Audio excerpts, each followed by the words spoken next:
Ok.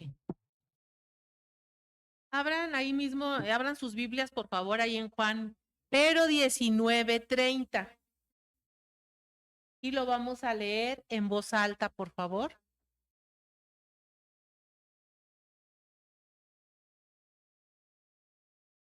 Juan 19:30.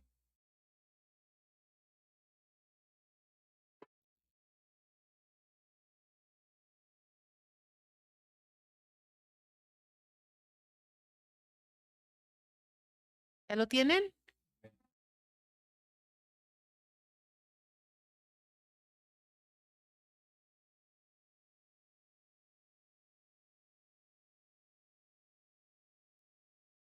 ¿Ya? Estamos esperando a Abby.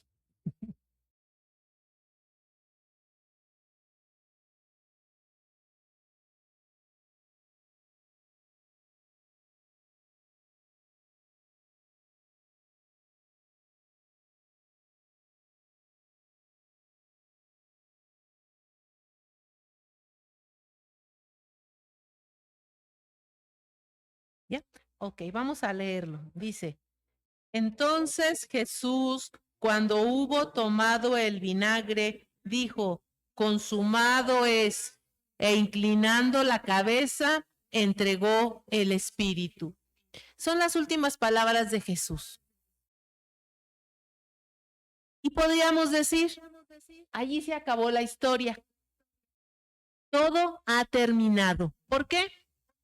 Porque el maestro que anduvo 3 años por todo Judea predicando, enseñando a los 12, las multitudes lo seguían, haciendo milagros. Humanamente, ¿qué fue lo que vieron los discípulos? Los 10 que estaban escondidos. Había 10 escondidos porque uno, ¿qué fue y qué hizo? Fue y se colgó. Pero había otro que estuvo con las mujeres durante la crucifixión. ¿Qué es lo que vieron allí después de que Jesús dijo esas palabras? Un hombre muerto. Y José de Arimatea fue e hizo un servicio. Y sirvió al que seguramente era su maestro también. Y ahí públicamente lo bajaron de la cruz y le dio su sepulcro. Tenían que hacerlo rápido, porque que venía ya el día del reposo. Y los judíos tienen la costumbre, no sé si todavía, creo que sí, de los muertos los entierran el mismo día en que mueren. Es decir, si usted se muere a las 5:30 de la tarde, era rápido porque tenían que enterrarlo rapidísimo. Entonces bajan a Jesús, lo envuelven con prisa en el sudario, en el lienzo, le ponen las especies, los perfumes, todo apresurado, van, lo meten a un sepulcro,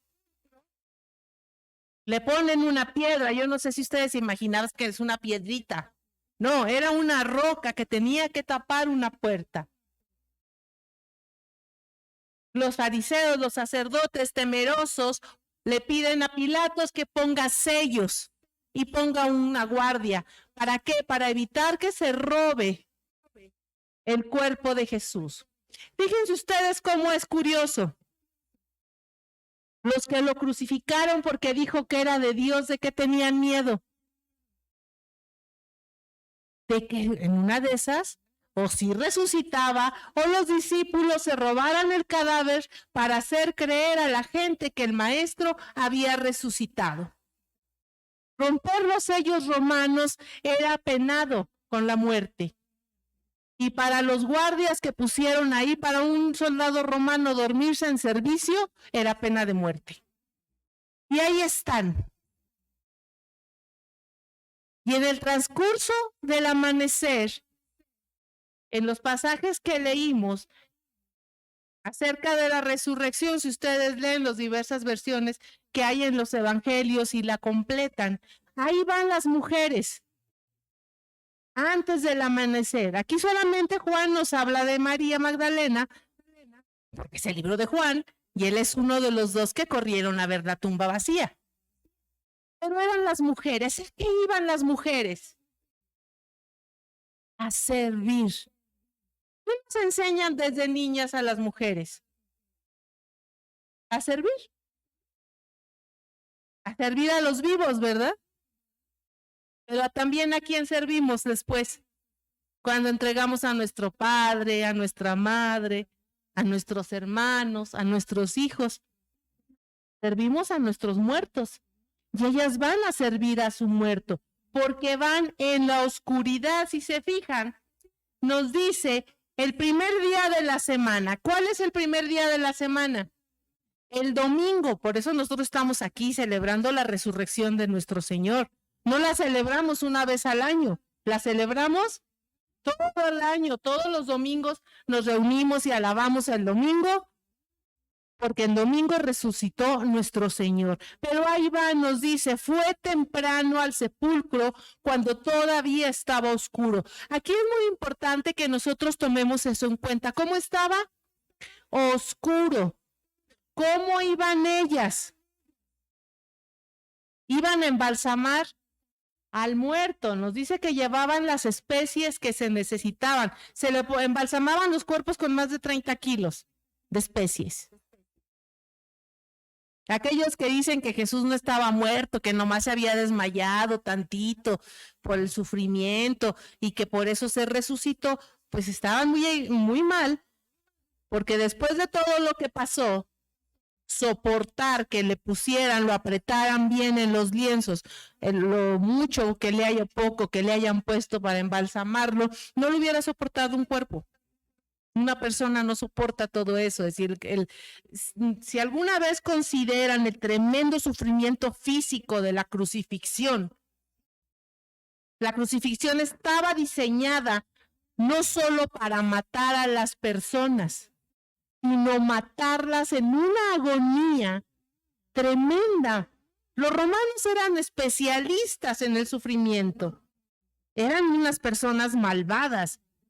Ningún cuerpo hubiera soportado eso. Pero ahí van esas mujeres a darle el último servicio a su maestro. Y nos dice que van en la oscuridad. Esto es importante que lo consideremos. Y nos dice que vieron que la piedra ya había sido quitada del sepulcro. Otro de los evangelistas nos dice que ellas iban hablando, pues ¿quién nos va a ayudar a quitar la piedra? Porque una piedra pesadísima. Pero ahí van ellas. Y nos dice que María Magdalena, cuando vio que ya habían quitado la piedra, corrió y fue a donde estaban Simón Pedro y el otro discípulo a quien Jesús amaba, que ¿quién es?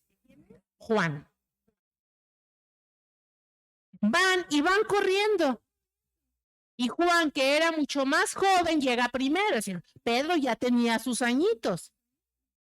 Y el otro va corriendo. Porque ella les dice, se han llevado al Señor del sepulcro y no sabemos dónde lo han puesto. Ella sigue en la oscuridad. Porque cuando Jesús dice, consumado es,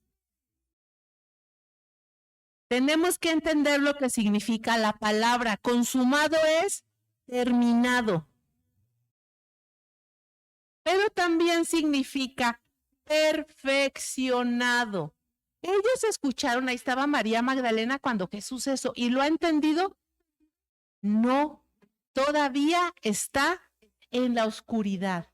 Ellos no han entendido qué es lo que sigue. Creo que todos nosotros tenemos luego esas etapas de oscuridad, ¿no? En que no entendemos qué es lo que sigue. Y estamos, Señor,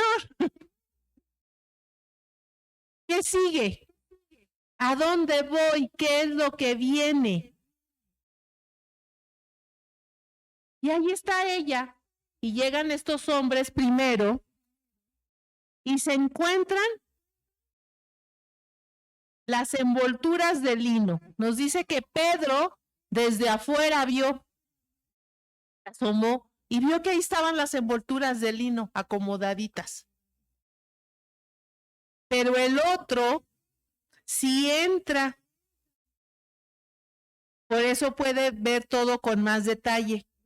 Y ahí, fíjense, es algo que tenemos que es muy hermoso. Porque de ahí en el versículo 20, capítulo 20, versículo 8 dice, también entró el otro discípulo, el que había llegado primero al sepulcro. ¿Y qué pasó? Vio y ¿qué? Creyó. Podríamos decir que el primer convertido a la resurrección de Jesucristo, ¿quién fue? Juan. ¿Él tuvo que ver a Jesús? ¿Él tuvo que ver las heridas de Jesús? No, a él bastó la tumba vacía. No necesitó más, no necesitó que le hablaran, porque él recordó lo que el maestro les había enseñado. Jesús ya les había hablado de su muerte y les había hablado de su resurrección. Y en ese momento, Juan entendió lo que significaba consumado es. Y nos dice que en ese momento no habían entendido la escritura de que Jesús había de resucitar de entre los muertos y los varones se van. Pero María Magdalena estaba afuera, ahí junto al sepulcro. ¿Y qué estaba haciendo? Llorando. Ella está asustada, ella tiene tristeza, ella tiene todo. ¿Dónde está? Ha perdido al maestro que ama. Y dice, ¿dónde lo han llevado? ¿Dónde está mi maestro? Nos dice que mientras lloraba se inclinó y miró dentro del sepulcro. ¿Y qué vio allá adentro? Dos ángeles en el sepulcro. Fíjense ustedes en algo que marca aquí Juan. ¿Cómo estaban los ángeles? Uno a la cabecera y el otro a los pies. ¿Se acuerdan ustedes de un objeto en el que, aunque no eran ángeles, había uno de un lado y otro del otro con sus alas cubriendo lo que era? El arca del pacto. Ahí estuvieron los ángeles. Y María Magdalena los está viendo, está frente a lo sobrenatural. Y le preguntan, mujer, ¿por qué lloras?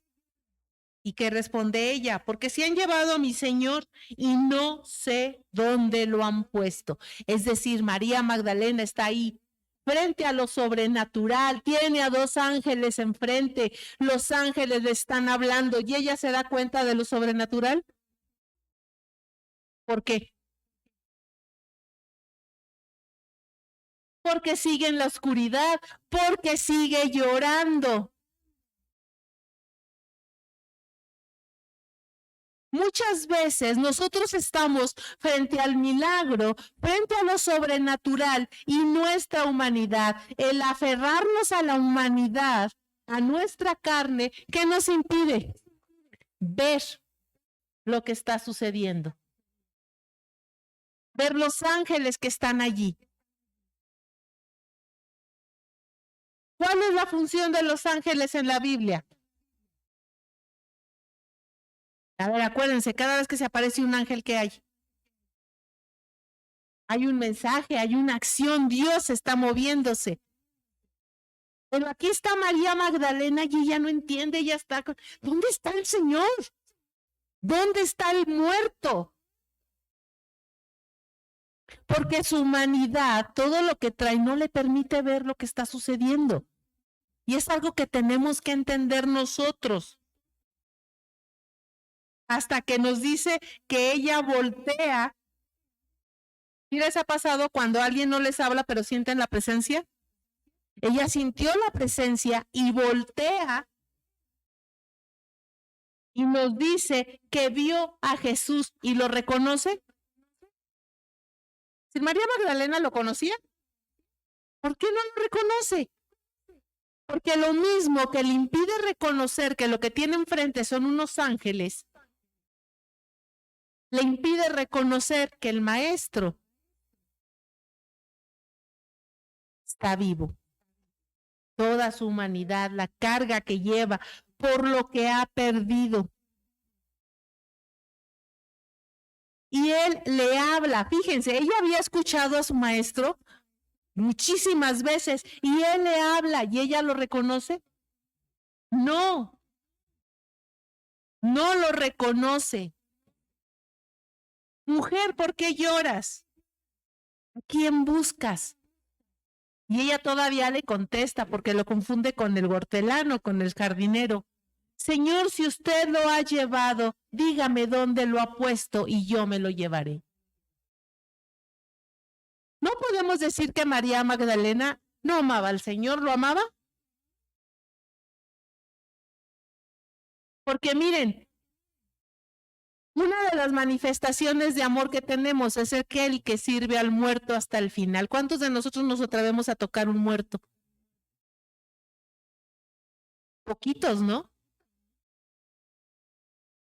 Yo agradezco, yo bendigo a mi tía Eunice, que cuando mi mamá murió, ella la arregló para que cuando llegaran la encontraran bonita. Y me acuerdo cuando me contaba, dijo, no, pues yo cuando vi que ya, pues, y le tuve que decir a tu hermano, ya déjala en paz, no la revivas. Y aquel mi hombre, pues mi hermano, pues quería revivir a su madre, ¿no? Y pues se salió y dijo, y pues yo fui y la peiné, la limpié con unas toallitas húmedas y la acomodé y le cerré su boquita. Y yo pienso en eso es lo que iba María Magdalena a servir, a manifestar su amor, pero está enfrente de su Señor que ha resucitado y no lo reconoce porque todavía está en la oscuridad. ¿De qué? De las emociones. Que es muchas veces lo que nos impide ver la mano de Dios moviéndose. ¿Hasta qué momento María Magdalena reconoce a su Señor? Hasta que ella le dice, María. Él le dice, María. Y en ese momento ella lo reconoce y le dice, Raboni, maestro. ¿Por qué? ¿Qué le pasa a las ovejas cuando escuchan la voz de su pastor? Lo reconocen. Ella era una oveja de su prado, era una oveja de su rebaño. Escuchó la voz de su pastor y lo reconoció. Y en ese momento la oscuridad ha desaparecido, porque cuando el Señor nos habla por nuestro nombre, en Apocalipsis nos dice que tenemos un nombre que Él nos va a dar escrito en una piedrita blanca cuando lleguemos a la eternidad. Es un nombre que solo Él conoce, es nuestro verdadero nombre. No el que nuestros padres terrenales nos han dado, sino el que nuestro Padre Celestial nos ha dado. Hay un momento en nuestra vida cuando andábamos perdidos en el mundo, muertos en pecado, en nuestros delitos, andábamos ahí como María, dando tumbos, perdidos en nuestra carnalidad. ¿Qué hizo Jesús por nosotros? Nos llamó por nuestro nombre. Miren, nadie que haya tenido un verdadero encuentro con Jesús, nadie que haya escuchado verdaderamente su nombre dicho por la voz del Maestro, puede seguir viviendo igual después de oírlo. Porque María Magdalena no lo hizo.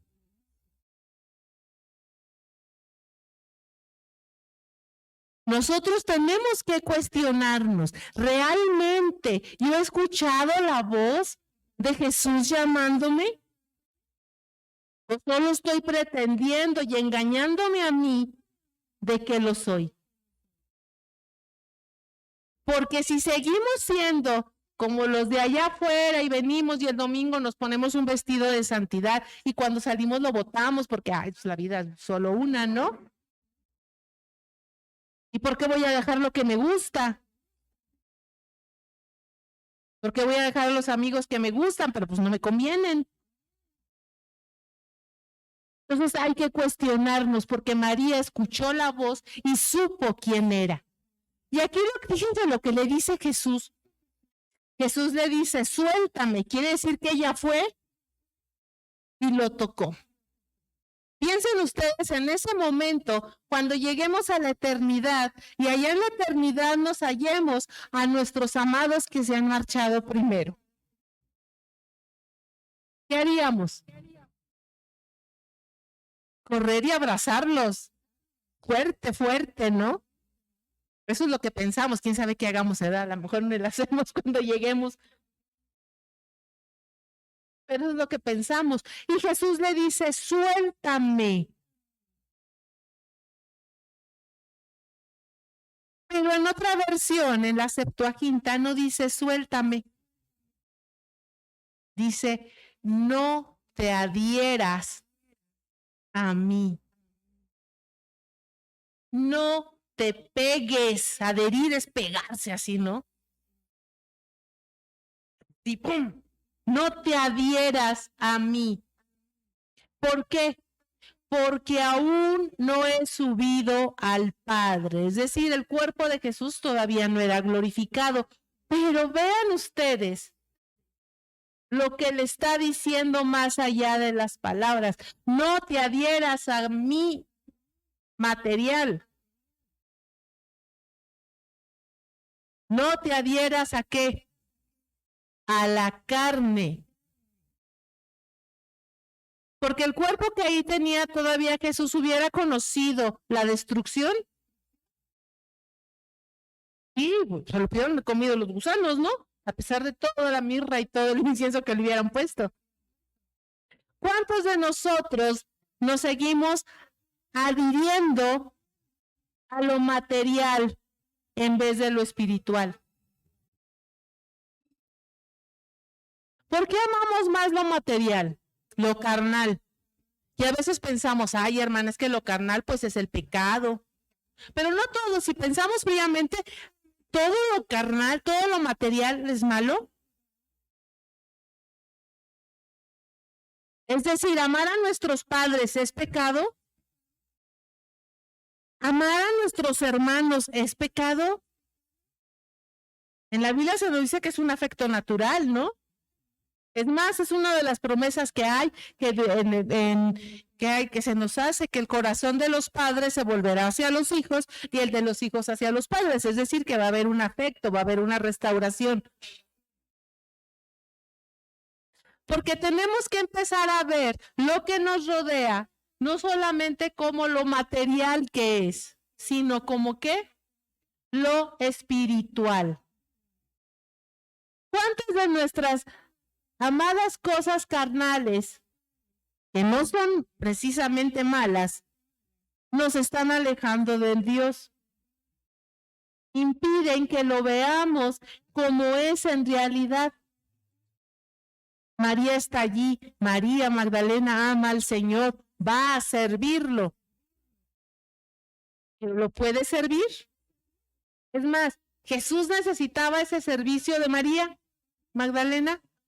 ¿Necesitaba que lo embalsamara? No. Lo que necesitaba Jesús de ella es lo que viene. Dice, vea que a mis hermanos y diles, subo a mi Padre y Padre de ustedes, a mi Dios y Dios de ustedes. Fíjense cómo han cambiado las cosas. Antes, Jesús era tu amigo, ¿no? Después, ¿qué fueron? Siervos. ¿Ahora qué son? Son hermanos, porque el Padre de Jesús se ha convertido en Padre de todos nosotros. El Dios de Jesús es nuestro Dios. Y luego María Magdalena fue y anunció a los discípulos, he visto y al Señor, y que le había dicho estas cosas. En ese momento ya María entendía lo que significaba el consumado es. Porque la cruz, el verdadero significado de la cruz, del que murió allí, del que padeció ahí, ¿dónde se entiende? En la tumba vacía. Y es algo que nos debe llevar a reflexionar, porque la tumba está vacía. Y el Señor que está ahí necesita que nosotros hagamos lo que Él nos ha dicho que hagamos. El Señor los bendiga. Vamos a orar. Padre, en esta mañana te damos gracias por tu Hijo Jesucristo que murió por nosotros, que padeció, Señor, pero que resucitó. Te damos gracias por la tumba vacía, que ha completado, Señor, todo tu obra, que ha completado lo que se necesitaba para que nosotros fuésemos salvos. Sabemos que se ha pagado por nosotros un precio muy alto, Señor, como si fuésemos la joya más valiosa, una perla preciosa, Señor, y ese precio lo ha pagado tu Hijo Jesucristo. Te rogamos, Señor, que nosotros podamos salir de la oscuridad, Señor, como lo salió María Magdalena, como salió Juan, Señor. Que podamos creer, Señor, con solamente ver la tumba vacía y que podamos llegar, Señor, a vivir una vida, Señor, que realmente te honre y que te glorifique, Señor. Que podamos decirle a todo mundo, el Señor ha resucitado y la función, Señor, de esa resurrección en nuestra salvación. Todo esto te lo agradecemos en el nombre de tu Hijo Jesús. Amén.